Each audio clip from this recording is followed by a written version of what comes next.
Добро утро, Бубо. Добро утро, Зафо! Успя ли да се наспиш нощи в юртата? Да, наспах се доста добре. Спахме си до 9 часа. Единствено ти ме събуди един път през нощта. Може би, защото ти е било горещо, не знам, ти си кажеш. Да, съжалявам за което. Беше ми станало горещо, понеже се бях завила с тези одеяла от овча козина. Но след това реших да ги сменя и да се завия с спалните чували. И до сутринта спахме пробудно. Беше ми доста комфортно.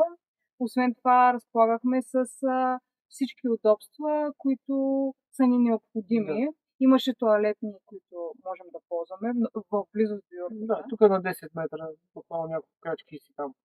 Освен Имаше и душ. това и душ. Това беше много важно за мен, наистина. Отделна стаичка с душ. Съвсем спокойно може да се изкъпнеш, без да се притесняваш от никой. И тук, както може да се види, е доста просторно. За двама човека е много просторно. И най-хубавото е, че не спим директно на земята, ами върху надуваеми дюшеци.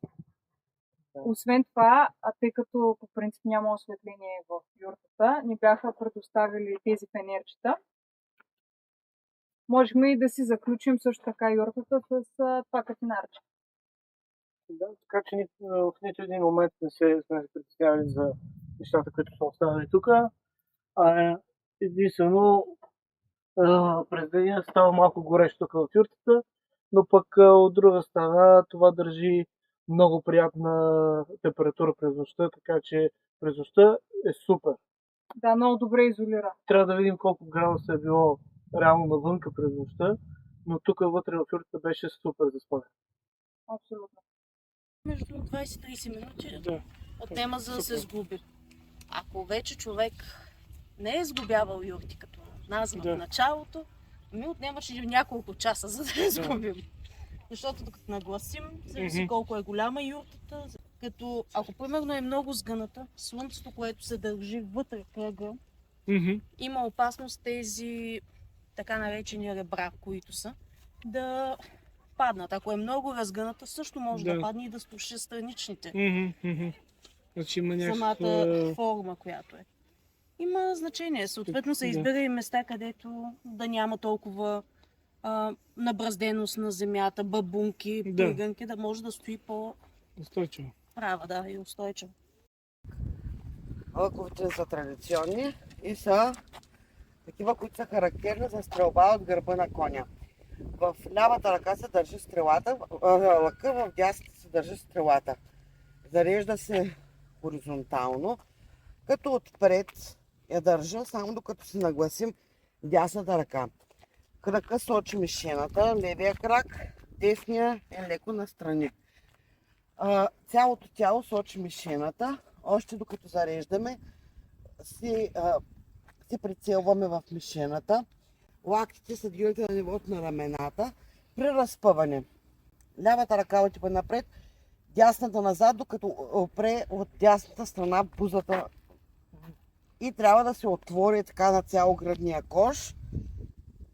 И да не разпъваме така по стрелата, по ръката, да разпъваме надясно, за да стане един отвор, когато се върнем тетивата, да не ни удари ръката. Така, разпъваме и към момента, в който сме готови, пускаме, но гледаме да не задържаме много. Просто го прибери, защото ще замине. Така, и пускаш.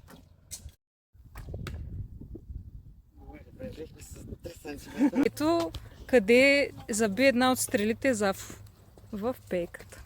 Запали ли се? Да.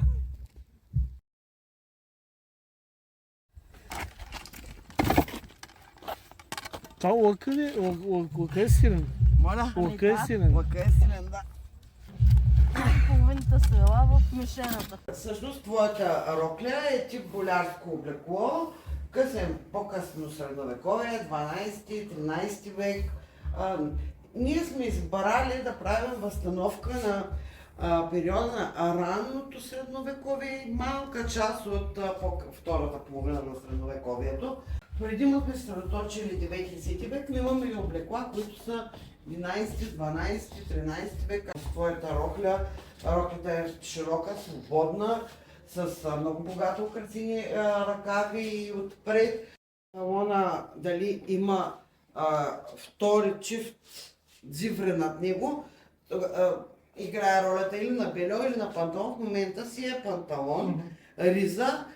Ризата е направена възстановка по находка. Такъв тип риза има намерена в един общ гроб.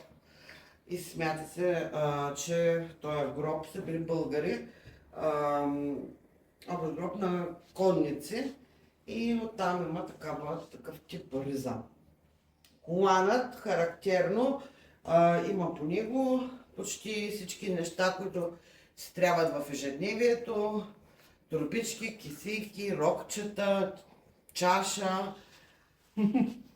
Това ли е чашата? Да, Чаша рок, това е добре. чашата.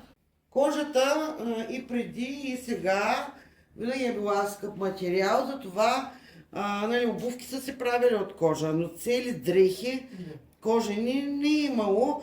Използвали се за украси, за колани, но цели облекла такива кожени. Той е рядко. много горещо. Да. Джобен формат. Да. Това по-скоро е помощно оръжие се е ползвало. И така дамите са го предпочитали, защото е лекичко, но нанася големи поражения. Ой си.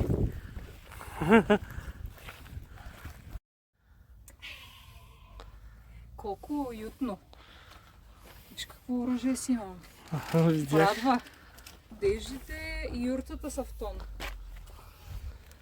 Трябва да се знае, да.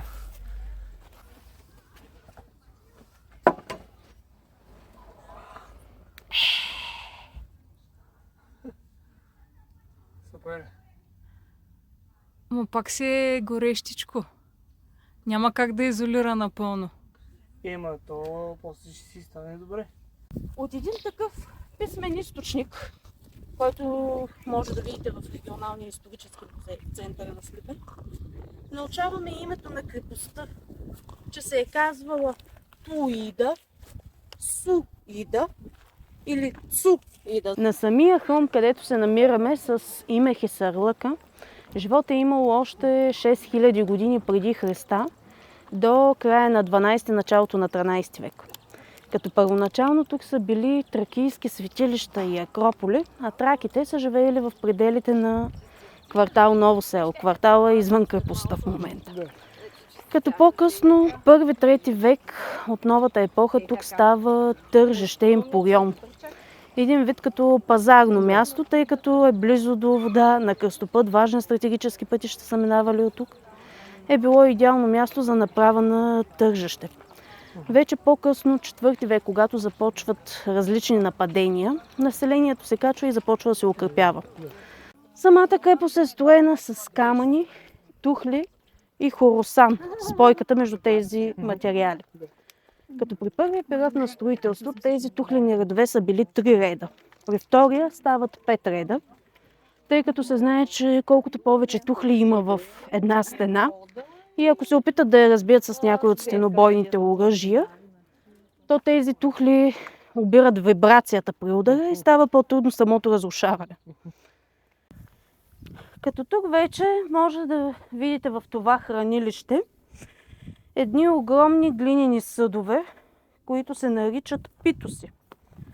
В тези питоси хората са съхранявали в миналото своите хранителни провизии. Един вид като средновековните хладилници.